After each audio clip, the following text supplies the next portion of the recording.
No outro vídeo, nós falamos sobre como Melquisedeque engrandece o nome de Deus.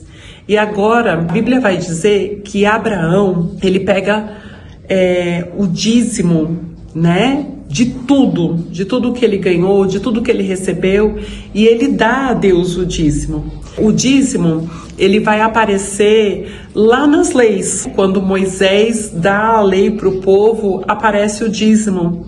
E o dízimo, ele é dado aos sacerdotes e ele é dado aos levitas. Mas ainda não existia sacerdote e ainda não existia levita, e Abrão já deu a Melquisedeque o dízimo de tudo. Capítulo 7 de Hebreus diz assim: considerai, pois, quão grande era este, a quem até o patriarca Abraão deu os dízimos dos despojos. Ou seja, Melquisedeque, ele era alguém tão grande diante de Deus, que até Abraão deu os dízimos para ele. E os que dentre os filhos de Levi recebem um sacerdócio, é que tem ordem de recolher os dízimos, de tomar o dízimo do povo.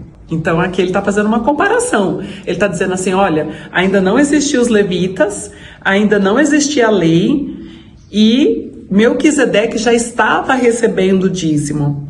E diz assim, isto é, de seus irmãos, ainda que tenham saído dos lombos de Abraão, mas aquele cuja genealogia não é contada entre eles, porque a Bíblia diz, né, que Melquisedeque, ele não tinha genealogia, ninguém sabia quem era o pai, quem era a mãe, ele não tinha princípio e nem fim de vida, né, ninguém sabia nada sobre ele.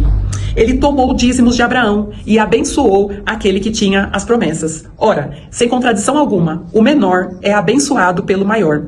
E aqui certamente tomam dízimos homens que morrem. Ali, porém, aquele que se testifica de que vive. E por assim dizer, por meio de Abraão até Levi, que recebe dízimos, quem recebe dízimos, pagou dízimos, porque ainda ele estava nos lombos de seu pai, quando Melquisedeque lhe saiu ao encontro, né? Ou seja, não existia ainda Levi, não existia ainda as leis, mas Melquisedeque já recebe o dízimo. Por quê? Porque Melquisedeque, ele, para alguns teólogos, ele é uma figura de Cristo, e para outros teólogos, ele é o próprio Cristo, ele é uma teofania do próprio Cristo. Aqui, irmãos, vale ressaltar, né, que o dízimo, ele é atemporal, né? Ele não é só para o tempo da lei, porque Abraão, ele já foi dizimista, ele já ofereceu a Deus tudo aquilo que ele recebeu, né, como um sinal de gratidão, tá? Então, o dízimo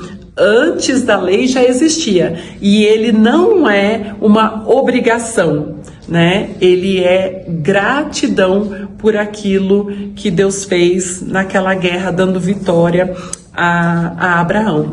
E a palavra também diz que o rei de Sodoma e Gomorra, ele se aproxima de Abraão e ele fala assim para Abraão: olha, você pode ficar com tudo que você recebeu na guerra, né? Só me entrega as pessoas e você pode ficar com todo o resto. Mas Abraão, ele falou assim: não, eu não quero nada seu. Eu não quero nenhuma correia de sapato seu, para que depois você não venha dizer que foi você que me enriqueceu. Ou seja, Abraão, ele queria que tudo que acontecesse na vida dele fosse para a glória de Deus. Então que a gente venha guardar isso como exemplo para as nossas vidas, e até o próximo vídeo.